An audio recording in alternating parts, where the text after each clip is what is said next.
Bonsoir et bienvenue dans notre invité écho de la rédaction. Ce mois-ci, nous recevons Thierry Moreau, adjoint de direction à Citernéo, spécialiste de la citerne souple, basée à Amboise, à l'occasion d'une très belle actualité puisque Citernéo est lauréat de la grande exposition du fabriqué en France qui s'ouvre demain matin au Palais de l'Élysée. Parmi 2200 candidats, c'est votre citerne verte qui a été sélectionnée pour représenter la région Centre-Val-de-Loire aux côtés de 121 produits Made in France.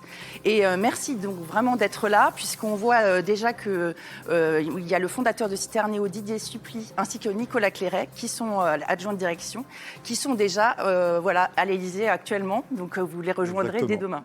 Voilà. Donc merci d'être là ici et bonjour, bienvenue ici. Bonjour, oui, merci de m'accueillir. Alors, avant de parler de votre actualité, on va commencer par présenter votre entreprise. C'est en 2007 que Nathalie et Didier Supply débutent la fabrication des premières citernes. Alors, quel en était l'objectif initial et en quoi sont-elles différentes d'autres citernes ? Alors, l'objectif initial était de stocker l'eau de pluie. Et sur le marché, il existe beaucoup de stockage d'eau de pluie, majoritairement rigide, mais sur des petites quantités et qui supportent pas bien le gel, par exemple. Donc là, c'était la possibilité de proposer un produit de stockage d'eau de pluie qui allait de 1 à 50 mètres cubes, donc sur des quantités de stockage plus importantes, et qu'on peut garder l'hiver, car nos citernes supportent très bien le gel. Alors, 17 ans plus tard, Citernéo emploie aujourd'hui 50 salariés, réalise un chiffre d'affaires de 16 millions d'euros et est devenu leader sur ce marché de la citerne souple. Donc, chaque année, il y a 6000 citernes de différents volumes qui sont produites dans votre usine. On va en voir quelques-unes. Est-ce que vous pouvez nous expliquer quelles en sont les caractéristiques et quelle destination, quels sont les usages de ces citernes ? Alors, sur nos citernes, donc, on est fabricant de solutions de stockage de liquide. Donc, on est apte à stocker quasiment tout type de liquide, puisqu'on stocke majoritairement de l'eau, des effluents, mais ça peut être tout type d'effluents. Ça peut être pour l'agriculture, ça peut être pour l'industrie, ça peut être des eaux de lavage qu'on recycle, qu'on réutilise. On stocke également de l'engrais liquide, on peut stocker des hydrocarbures. Donc on ne stocke pas de l'hydrocarbure en France sur des citernes souples, à l'exception de l'armée, mais on peut en stocker dans d'autres pays, puisqu'on fait 30% à l'export. On va en reparler juste après. Voilà. Ouais, tout à fait, bravo pour ça. Et puis, on stocke en France, il y a un marché qui fonctionne globalement bien, c'est la réserve incendie. En fait, comme les collectivités ont une obligation réglementaire de se mettre aux normes et de proposer des points d'eau incendie. Donc, ça reste un produit relativement économique à installer. Et est-ce que vous pouvez nous donner un ou deux exemples pour les collectivités, justement Alors, pour les collectivités en eau, des marchés qui ont été intéressants à réaliser. Il y avait par exemple le golfe de Chantaco à Saint-Jean-de-Luz. Ils ont une 2000 m3, donc 2000 m3 de stockage d'eau. Ça leur permet d'être autonomes en eau à l'année. Et de la même manière, il y a l'hippodrome de Compiègne, par exemple, qui a également une 2000 m3. Ce sont des activités qui ont énormément besoin d'eau, qu'on a besoin tout au long de l'année. Donc là, ils ont une garantie de stockage. Et vous avez des clients en Indre-et-Loire également ? Oui. Heureusement qu'on a des clients localement. Oui, on a des clients en Indre-et-Loire et on travaille sur des projets. D'ailleurs, il y a un projet sur la piscine Boson à Tours pour réutiliser les eaux de rinçage de la piscine. Alors, au vu des aléas climatiques où les inondations alternent avec les périodes de grande sécheresse, est-ce qu'on peut faire un lien direct entre la croissance de votre entreprise qui est actuellement de 20% par an ? Oui, alors je pense qu'on pourra faire un lien direct à terme, parce qu'aujourd'hui, ce qu'on s'est rendu compte, c'est que sur des périodes de sécheresse et de restrictions climatiques, tout le monde veut une citerne. Malheureusement, il n'y a rien à stocker, puisqu'on est en restriction. Et on s'est rendu compte que quand on est sur des fortes précipitations... Comme en ce moment. C'est un peu l'inverse. Tout le monde se dit, il y a de l'eau, du coup, je n'ai pas besoin de la stocker. Donc, nous, on a un postulat qu'on matraque un petit peu, qui est stocker l'eau quand il y en a pour l'utiliser quand il n'y en a pas. Et on fait beaucoup de prosélytisme par rapport à ça. Et il faut qu'on arrive à convaincre, justement, principalement les collectivités, pour qu'elles s'équipent de citernes pour pouvoir l'utiliser tout au long de l'année. Et c'est vrai qu'il y a deux phénomènes climatiques qui sont très importants et qui prennent de plus en plus d'importance. Ce sont les fortes précipitations et les fortes périodes de sécheresse. Et notre produit est compatible pour faire le lien entre les deux. Oui, tout à fait. Il suffit d'anticiper, en fait. Exactement. Ouais, il faut l'anticiper.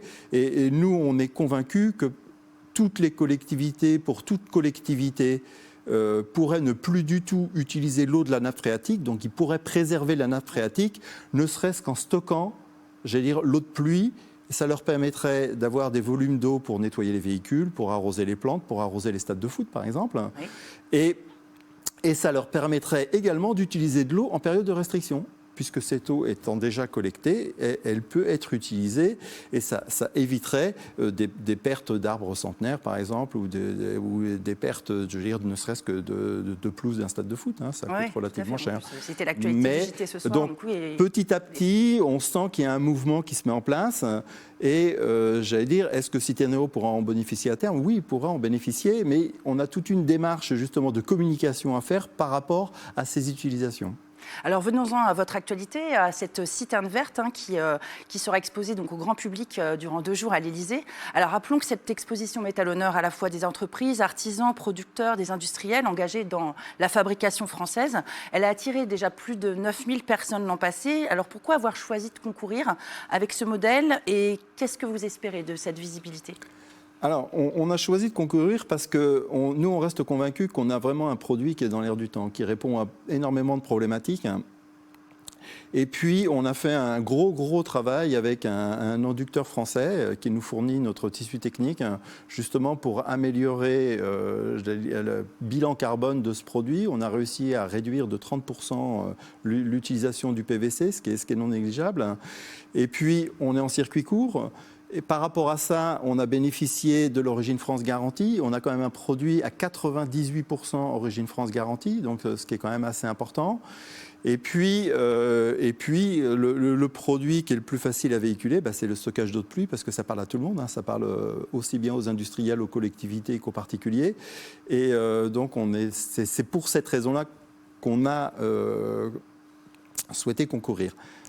Alors, au-delà d'une prise de conscience, qu'est-ce qui manque à Citerneo pour prendre son envol sur ce marché du stockage de liquide? Parce que, si j'ai bien compris, les caractéristiques de vos citernes constituent aussi une solution innovante pour aller éteindre les incendies. Alors, par rapport à ça, ça c'est une autre idée sur laquelle on est convaincu.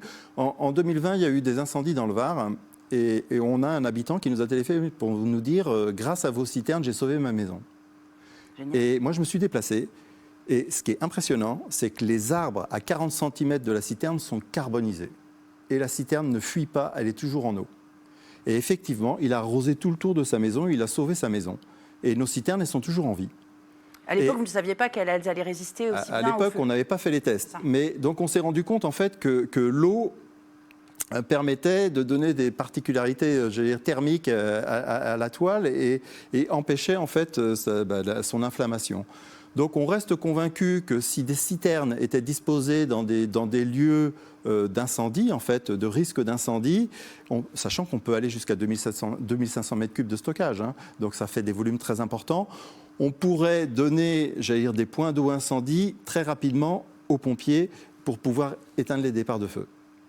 Oui, ça éviterait notamment les navettes, Ah voilà, alors parce qu'on pense aussi qu'on pourrait, de mer, etc. Voilà, ne serait-ce par exemple par rapport aux hélicoptères bombardiers d'eau, oui. On pense qu'en équipant correctement nos citernes, ils pourraient se ravitailler directement dans nos citernes, ce qui leur permettrait d'avoir des points d'eau accessibles beaucoup plus rapidement. Alors espérons que l'exposition contribue à cette évolution et à gagner sur ce marché et accélère aussi votre visibilité nationale et à l'international, puisque vous êtes également présent à l'export. Voilà, on est également présent à l'export, principalement en Europe, l'Océanie et l'Amérique du Sud. L'avantage de nos produits, c'est qu'une 2500 mètres cubes, c'est une palette. Voilà. Donc nos produits sont pliés, roulés. Petit. Par rapport à SKF que nous avons pu recevoir le mois dernier, c'est plus pratique à transporter. Exactement. Donc une palette, ça prend le bateau, ça peut, au cas où le client est pressé, ça peut prendre l'avion. Et on peut remplir des conteneurs en fait, avec des palettes de citernes, ce qui en fait un produit très très facile à livrer et d'autant plus très facile à installer. Et ça a séduit quel pays notamment ? Alors, on a principalement le Chili, l'Australie, la Nouvelle-Zélande, et puis on travaille quasiment sur tous les pays d'Europe. Alors plutôt des collectivités pour le coup ou d'autres types de clients? Alors en fait, chaque pays a un petit peu sa spécificité. On va être sur de l'industriel, plutôt sur les mines, sur la partie Océanie, Chili, et puis sur la partie européenne, les pays du Sud vont plus être orientés agriculture et les pays du Nord plus industriels. Et alors, comment vous êtes organisé depuis votre site d'Amboise pour aller livrer tous ces pays-là? Eh bien, en fait, on travaille avec des transporteurs. D'accord, vous sous-traitez le transport, la logistique, on sous-traite tout le transport, toute la logistique, en fait. Hein. Donc, sur des volumes standards, on a des rotations de camions qui passent tous les jours, en fait. Hein. Et puis après, à partir de 600 mètres cubes, c'est de l'affrètement. Donc là, il faut des camions spécifiques dédiés. Ok.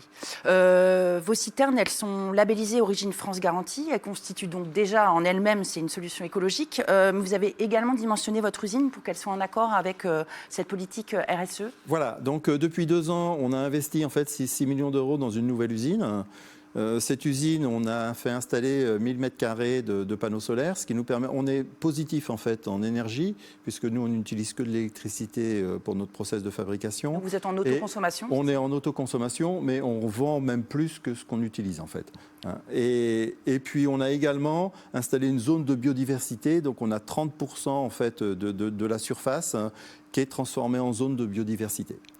Et alors, en tant qu'entreprise responsable, au sens pour nos téléspectateurs, hein, ça veut dire responsabilité sociétale des entreprises, vous avez mis en place des actions aussi auprès des salariés? Voilà, donc on a des actions. Alors déjà, il y a une partie, on a équipé, j'allais dire, tous nos salariés pour avoir des véhicules électriques et qui pourraient recharger sur le lieu de travail. Et puis, de la même manière, on est très attentif à tout ce qui est gestes et postures. On améliore systématiquement les postes de travail pour que chaque tâche récurrente soit le moins pénible possible. Donc, il y a beaucoup d'actions dans ce sens. Très bien. Alors, rapidement, puisque c'était déjà presque la fin de l'interview, vos objectifs pour l'avenir? Nos objectifs pour l'avenir, c'est on sait que potentiellement chaque pays a des besoins de stockage de liquide. Donc le potentiel qu'on a trouvé aujourd'hui en France et qu'on développe en France, on souhaite le développer dans chaque pays. Et pour cela, on recherche des partenaires et de la même manière, j'allais dire, on recherche également, on embauche relativement fréquemment, aussi bien en commercial que sur la partie production. Le message est passé. Et j'en profite aussi pour ajouter que vous pensez même étendre encore votre site prochainement. Hein, c'est ça? Voilà, donc on a anticipé en fait. Si on continue cette croissance de 20% par an, ça va assez vite. Et donc on a anticipé... Vous avez déjà l'emprise, c'est ça? On a déjà l'emprise au sol et on a anticipé la possibilité, alors soit d'agrandir l'usine, soit de construire une autre usine, mais le tout à proximité. Très bien. Merci beaucoup à vous d'être venus sur ce plateau. Quant à nous, je nous donne rendez-vous le mois prochain pour un nouvel invité éco de la rédaction. Bonne soirée à toutes et à tous sur TV Tour Val de Loire.